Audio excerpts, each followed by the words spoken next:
हिमाचल प्रदेश पर्यटन विकास निगम अब जहां अपने होटल्स को हाईटेक करने जा रहा है, वहीं शिवधाम प्रोजेक्ट को दोबारा से गति देने के लिए भी बजट का प्रावधान किया गया है। ज़्यादा बातचीत के लिए हमारे साथ मौजूद हैं आर एस बाली पर्यटन विकास निगम के उपाध्यक्ष जी। सर, सबसे पहले तो बड़े दिनों बाद एक अच्छी सूचना आप लेकर आए हैं कि शिवधाम प्रोजेक्ट को पैसा दिया जा रहा है। हालांकि पिछली सरकार के समय ये शुरू किया गया था और कुछ एक होटल पशुपालकों का रखा ख्याल, दूध का समर्थन मूल्य देकर पूरी की गारंटी। हिमाचल प्रदेश हिंदुस्तान का पहला राज्य बना जहां गाय के दूध पर और भैंस के दूध पर मिनिमम सपोर्ट प्राइस दिया गया, एमएसपी दिया गया।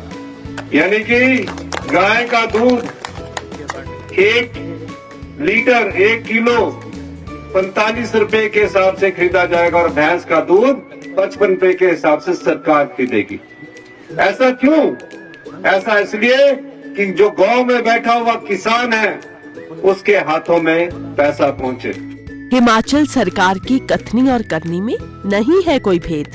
वादे निभाए हैं, वादे निभाएंगे, हिमाचल सरकार का है वादा। होटल्स को आप हाईटेक करने जा रहे हैं, किस तरीके से खाका तैयार किया गया है सारी चीजें? देखिए, पिछली सरकार के समय शुरू किया गया था और उसमें तकरीबन 16 करोड़ रुपए के करीब बच गया था।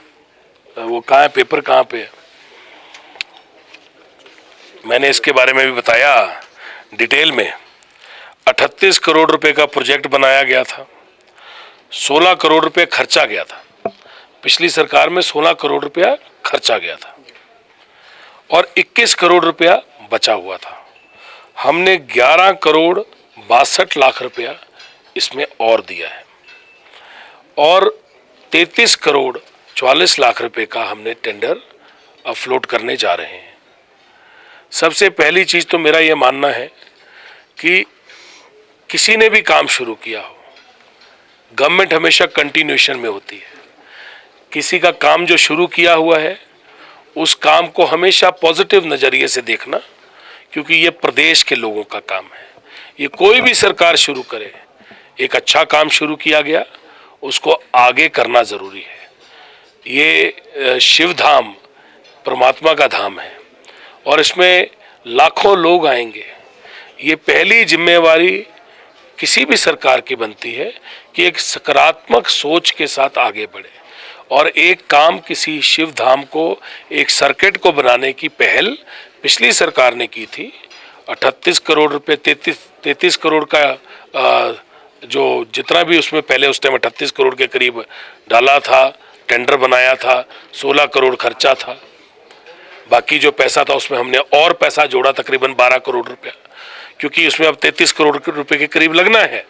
तो ये जिम्मेवारी है सरकार की, जिम्मेवारी कि जो भी सरकार आई है वो पिछले कामों को खत्म करे, ना कि नए काम शुरू कर दे और पिछले को भूल जाए। तो जांच भी चल रही थी सर, वो जांच इसीलिए थोड़ा सा लेट हुआ, नहीं तो जिस दिन मैं बना था मैं उस दिन से इसको चालू कर देता। मेरी सोच ये है कि कोई भी काम किसी भी सरकार ने शुरू किया हो उसको खत्म करना गवर्नमेंट इन कंटिन्यूएशन का सबसे पहला फर्ज है। और जैसे ही मैं आया मैंने इसके ऊपर काम शुरू किया। इसका जो पुराने जो कॉन्ट्रैक्टर थे उनकी थोड़ी दिक्कत थी, उस दिक्कतों को ख़त्म करके हमने कहा कि सबसे पहले, नहीं तो ये तो कभी बन ही नहीं पाएगा, तो अब हम इसको नए सिरे से चालू कर रहे हैं, ताकि चाहे वो काम कभी भी चालू किया गया है, चाहे उस काम को 4 ज्योतिर्लिंग बने और 8 और बनाने हैं, पर 8 बनाने का जो काम है वो एक गवर्नमेंट इन कंटिन्यूएशन का है। और अगर मेरे पास ये जिम्मेवारी आई है तो मैं अपने आप को बड़ा सौभाग्य समझता हूँ कि ये मेरा सौभाग्य है कि परमात्मा ने जिम्मेवारी मुझे दी है कि अगले 8 ज्योतिर्लिंग को बनाना और सैकड़ों करोड़ रुपया और लगा के उसको शिवधाम बनाने की जिम्मेवारी अगर मुझे आई है तो ये बहुत बड़ा सौभाग्य है मेरा।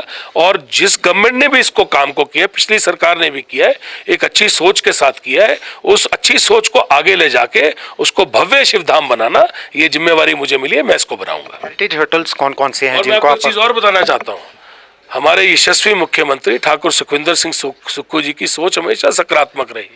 उन्होंने पहले दिन से कहा कि इस प्रोजेक्ट को हमको करना है और इसकी सारी जो फॉर्मेलिटीज है उसको पूरा किया जाए और इसको आगे बढ़ाया जाए। होटल्स कौन कौन से हैं जो हेरिटेज होटल जिनको आप हाईटेक करने जा रहे हैं? सबसे पहले चरण पे हमने 2 होटल्स को लिया है, जबकि हमने अपने सारे होटल्स को रेनोवेट करना है, क्योंकि टूरिज्म के हर होटल को बेहतरीन बनाने की जरूरत है, क्योंकि हिमाचल एक टूरिस्ट स्टेट है और जब टूरिस्ट स्टेट है तो हर होटल हमारा, इट इज़ अवर फेस, ये फेस पूरी दुनिया देखती है। तो अपने होटल्स को हाईटेक बनाने के लिए हमने सोचा है कि हम अपने हर होटल को हाईटेक बनाएंगे। ए कैटेगरी में सबसे ज़्यादा पैसा खर्चेंगे, बी कैटेगरी में उससे कम खर्चेंगे, सी कैटेगरी जिसमें सबसे कम लोग आते हैं उसमें उससे कम पैसा खर्चेंगे, पर खर्चेंगे हर होटल में। और अब ए कैटेगरी के होटल में सबसे पहले होटल हमने हॉलिडे होम और पीटरहॉफ को लिया है और इसके लिए 11 करोड़ रुपया और 5.5 करोड़ रुपया हमने स्वीकृत किया और इसके टेंडरिंग प्रोसेस हम चालू करने जा रहे हैं। इसके नक्शे फाइनल हो रहे हैं, जैसे ही नक्शे फाइनल होंगे हम इसकी टेंडर पे आ जाएंगे। बहुत बड़ी लड़ाई आपने लड़ी वाइल्ड फ्लावर हॉल के लिए, आगे क्या रहने वाला है? क्या खुद ही चलाएंगे या फिर किसी को आगे? देखिए, ये वाइल्ड फ्लावर हॉल धरोहर है हिमाचल की।